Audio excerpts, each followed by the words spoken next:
Une vie, une œuvre, Centaure le libre penseur, né à Rouen en Normandie, France, en l'an 1973 de l'ère chrétienne, calendrier grégorien.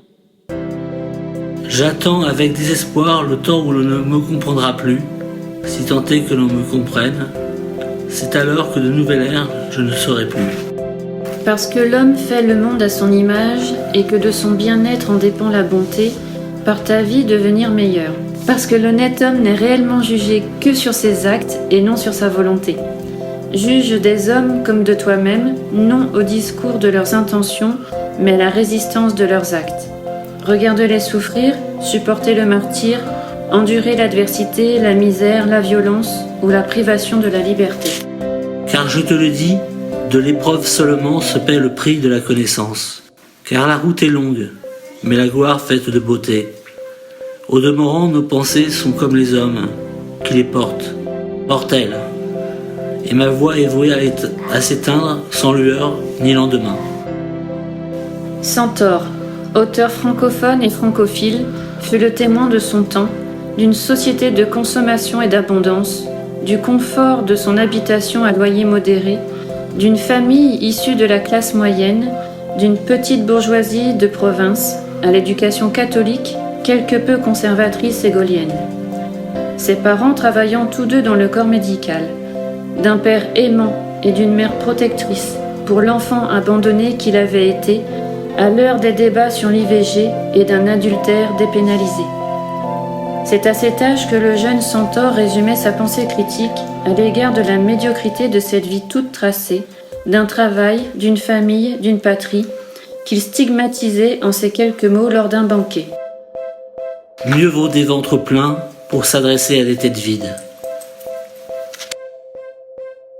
Car à son époque, on pouvait résumer ainsi la société qu'il avait vu naître par le slogan « Télé, publicité, supermarché ». C'est alors que tout naturellement, à l'âge de ses 17 ans, il fait la rencontre de Jean Granier, professeur émérite à la faculté de Rouen et spécialiste reconnu de la pensée de Friedrich Nietzsche au sein d'une association appelée Diotima. C'est ainsi qu'il s'intéresse à la philosophie pour mieux fuir une province devenue pour lui par trop médiocre. Le romantisme n'est plus, et je me morfonds. Quitter les longs espoirs et les vastes pensées, je suis venu trop tard, d'un siècle infécond, d'un siècle sans espoir, cela, c'est la contrainte. Je ne crois pas au Christ en ta parole sainte. Je vais où le vent me mène, sans me plaindre ni m'effrayer. Centaure choisira de poursuivre ses études à l'université Paris X Nanterre, où Jean Garnier avait été le maître assistant de Paul Ricoeur, dont le futur président de la République française Emmanuel Macron devait être le secrétaire. À la rédaction de son mémoire de maîtrise, à la lecture d'un Gilles Lipovetsky, le jeune Centaure sort de son philocentrisme pour faire de sa vie une expérimentation et accomplir son statut de libre penseur. Je ne puis me limiter au vécu et à la connaissance d'un seul et même milieu, ce qui réduirait le monde à mon nombril ou à mon sexe, alors que ma curiosité intellectuelle me porte à l'aventure, au voyage et à l'exploration dans la diversité des mondes. Seul voyant parmi les borgnes, l'homme sage se reconnaît plusieurs vies. Parce que l'on ne craint que ce que l'on ne connaît pas, garde-toi des médias, de tout ce que l'on peut te montrer ou te conter, car ils ne sont qu'images de mensonges et de fausseté, généralités nourrissant nos préjugés. Dis-toi que les sociétés des hommes sont de partout les mêmes en leur singularité. Juge des hommes et non des systèmes, vis, expérimente, voyage, démystifie, car après seulement du monde, tu apercevras la complexité. Du monde de la nuit au paradis artificiel, du sexe, de la drogue et de l'électro, à la jet-set bling-bling, le jeune Christopher constitue un carnet d'adresses. Des princes saoudiens venus s'encanailler avec le modèle d'une culture à leurs yeux païenne, aux traders ou aux raiders des banques d'affaires, comme d'une modernité achevée par les excentricités d'un John Galliano, directeur à cette époque de la maison Dior, aux mises en scène de ses fashion shows, d'un travail d'un dur labeur, le jeune Centaure était investi, à Paris comme ailleurs, comme de ces paradis offshore, tel un agent d'affaires de prime abord, puis un promoteur de photographes de mode et de beauté. Car il y a ce qu'on croit être les choses et ce qu'elles sont. Derrière les apparences, nos croyances sont nos illusions, que seul le vécu peut correspondre par la démystification. Expérimenter, c'est permettre à notre conscience de s'éveiller à des réalités qui ne sont point enseignées. Dévoiler ou révéler, s'opposant aux vérités imposées des sciences et à leur interprétation dominante pour un temps et un lieu donné.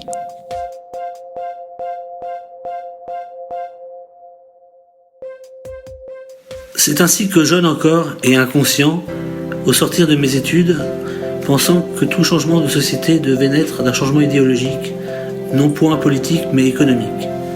Je faisais désormais de ma science, l'anthropologie de la perception, par ma vie une expérimentation. Mon immersion dans des univers parallèles, inconnus du grand public, prouverait que de l'intérieur, une action était possible, par l'entrisme, pour annihiler le système d'un capitalisme financier où seul régnait en maître l'esprit affairiste et la cupidité généralisée de ses acteurs. C'était là pour moi, confronter mes illusions révolutionnaires à mon âme d'étudiant. Car voilà, une alternative était-elle encore possible, entre la spéculation boursière et l'affairisme des banques d'affaires, et leur montage d'ingénierie financière légalisant des usines à gaz, confisquant l'intérêt général au profit de celui des multinationales. Faisait de notre économie un vaste casino, ouvert au plus salaud des salauds. À l'heure de la mondialisation, du règne du néolibéralisme et de ses privatisations du bien public, lambda, ouvriers ou salariés, oubliaient que nous étions en guerre et qu'ils n'en étaient que les petits soldats au front du sacrifice d'un darwinisme social où la seule loi du plus fort prédominait. Avec la fin du bloc communiste, les États de l'Alliance Atlantique dominés par les USA avaient converti leur arsenal de guerre et leurs services secrets, NSA, FMI, CIA, etc., pour capitaliser notre planète Terre. Nous ne vivions plus que dans une illusion de liberté. Tous fichés, écoutés, filmés, contrôlés et manipulés dans la plus grande impunité. À tout cela, le peuple restait ignorant, pensant pouvoir s'en remettre aux politiciens pour lesquels ils avaient voté, alors que ceux-ci n'étaient que les jouets d'une plutocratie. Leur dépendance était à crédit entre les griffes de réels prédateurs, manipulateurs à effet de levier, au nom de traders ou de riders, d'une économie de marché dérégulée soutenue par des traités comme le... Dès lors, fallait-il se contenter de consommer, nous laissant pour seule préoccupation les rayons au carrefour des supermarchés d'une société dite de consommation. Une alternative était-elle possible et un capitalisme paternaliste et bourgeois, anti-mondialisme d'extrême droite ou encore un altermondialisme de gauche, voire un retour au fondamentalisme. À cela, les multinationales continuaient de monopoliser pour vendre de façon mensongère leurs produits frelatés, par la conquête de nouveaux marchés, aux dépens de l'intérêt supérieur des nations. Derrière l'apparente paisibilité, la réalité d'une paix payée au prix fort, entre décroissance et dépression. Et pourtant derrière cela, le jeu de la finance et de ses manipulations. Dans une république de vice, que ne condamniez-vous la vertu? Mais cette vertu-là n'était celle ni de la morale, ni celle du cul. Elle était celle de l'amour. Oh, rassurez-vous, ce salopard, les casinos peuvent tourner. Tout ici n'était qu'un jeu. Et moi, je vous sais tous complices. Et du fond de ma geôle, moi qui avais vainement tenté de me suicider, je n'arrivais même pas à dénoncer la torture qui m'avait été infligée. L'enfermement, la petite lumière blanche qui dissipait l'obscurité de mon internement, les bancs de bois ou de béton, tout comme celui de nos cités, tout cela pour un amour qui m'avait été condamné. France des droits de l'homme, lave ton cul avant de me moraliser. Alors oui, un jour, comme vous, je me vendrai. Je me perdrai pour avoir trop désespéré. Tout comme vous, je ne suis qu'une petite personne, car j'ai déjà pas trop souffert et ne finirai pas pour vous et par vous crucifié. Alors, si le monde est ce qu'il est, tout oublier. Après tout, le passé est le passé. À quoi bon porter cette croix des suppliciés? Car héros, je ne suis pas. Alors, ne me parlez pas de citoyenneté. Parlez-moi de civisme, car les affaires de la cité, je vous le dis, ne sont qu'affaires de spécialistes. Injustice regarde les hommes tombés. Je n'avais plus rien à perdre, j'avais déjà tout perdu. Machiavel regarde, la réalité est immorale, l'homme se résout au mal, je me fourvoyais. car la morale est un luxe dans un monde désespéré. À rechercher les moyens, l'homme en oublie la fin. Car nous étions en état de guerre, mais celle-là était immatérielle, comme dans un cyberespace. Edward Snowden nous avait avertis, lui qui dénonçait la politique d'espionnage des États-Unis via la NSA, la National Security Agency.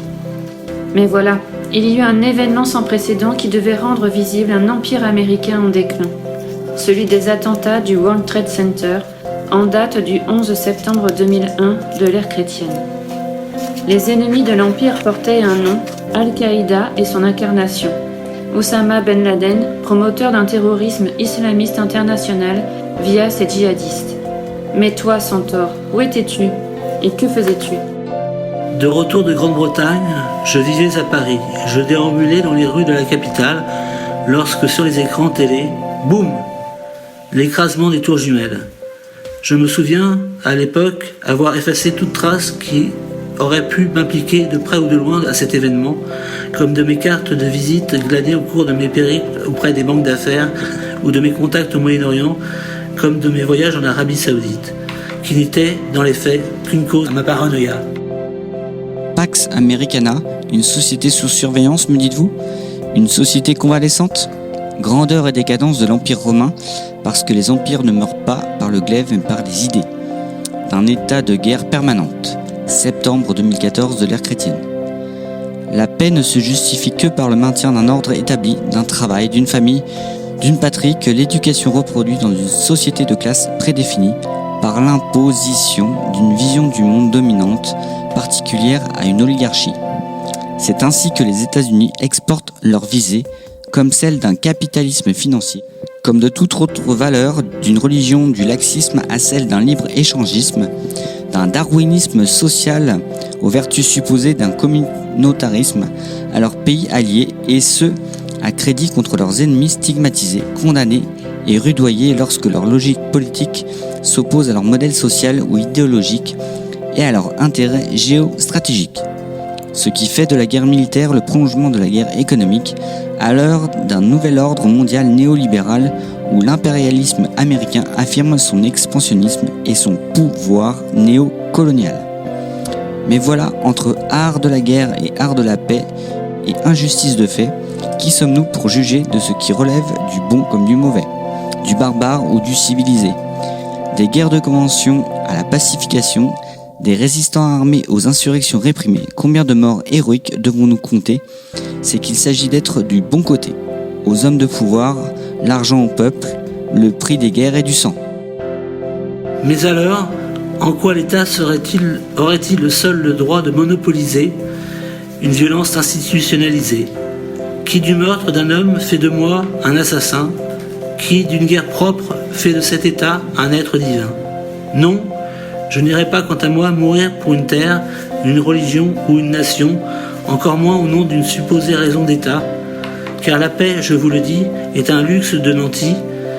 Dès lors, le terrorisme semble se justifier, bien qu'il soit à recontextualiser, comme d'un cri au nom d'une identité bafouée, de résistants combattant au nom des plus opprimés, pour réveiller les opinions publiques anesthésiées par une normalité imposée par un État de fait.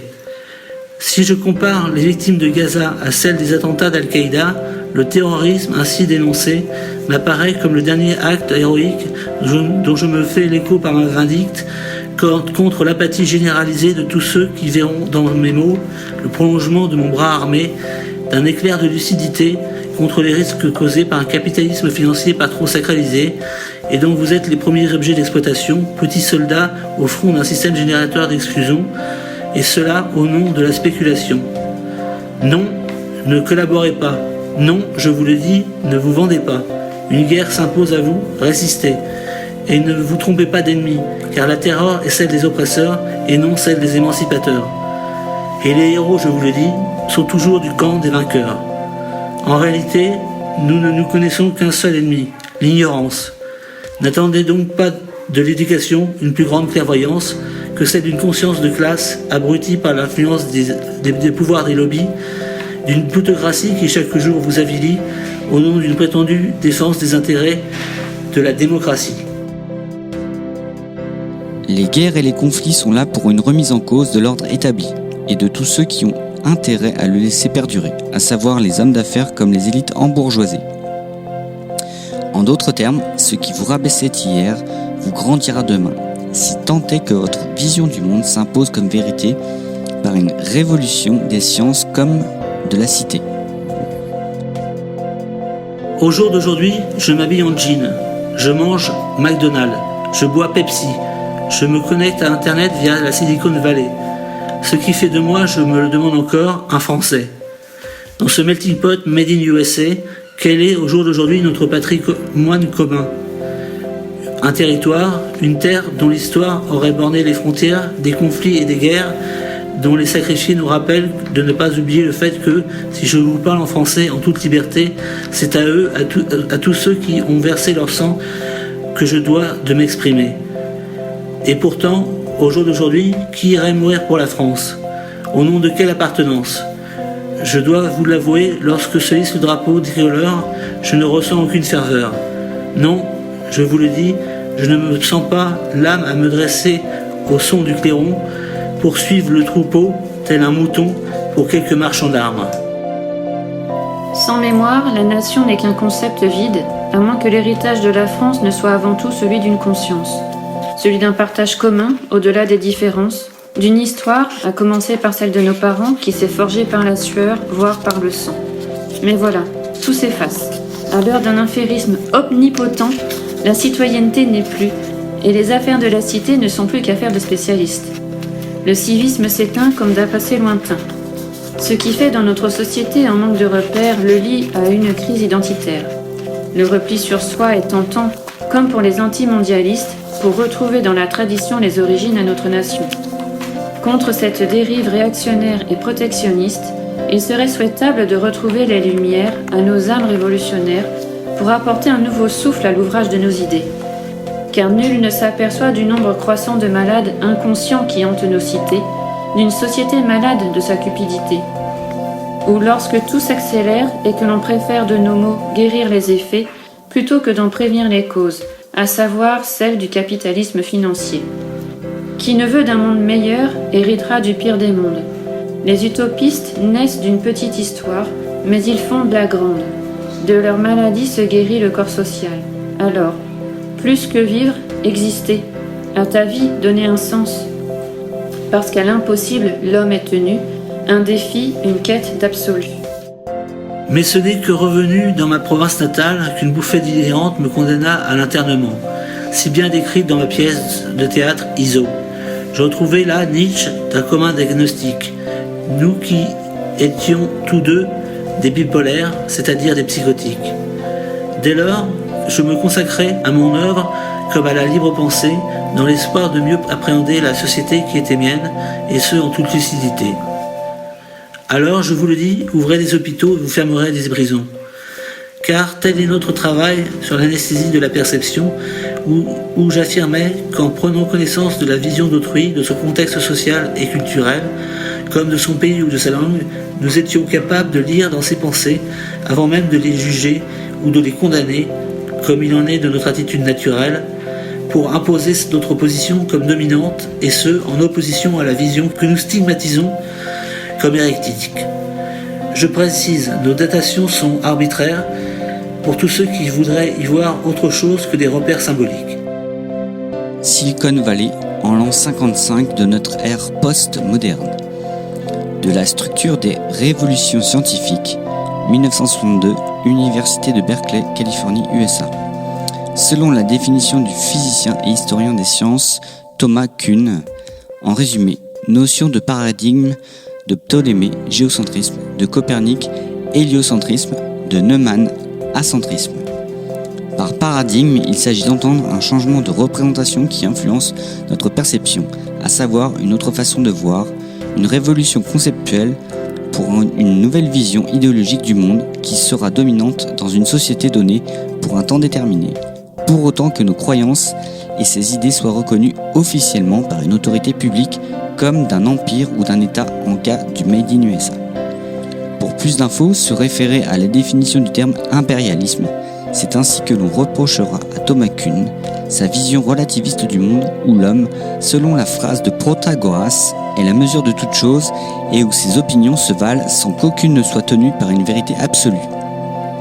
Avec la révolution acentrique et la référence à la physique quantique, l'avenir sera, comme nous le prédit Centaure, à une vision indéterministe du monde, propre à l'ère post-moderne et selon laquelle notre univers n'est qu'un parmi d'autres, comme de la réalité virtuelle et de ses mondes parallèles. Pour plus d'infos, retrouvez les travaux des physiciens. John von Neumann, né à Budapest en 1903, mort à Washington en 1957, USA, qui rencontrera Albert Einstein à l'université de Princeton, participera à la conception du tout premier ordinateur, ainsi qu'au projet Manhattan de 1939 à 1947, pour la recherche et le développement de la bombe A. Tout comme Richard Feynman, né en 1918 à New York, mort en 1988 à Los Angeles, USA. Prix Nobel de physique reconnu pour ses travaux d'anticipation concernant l'infiniment petit.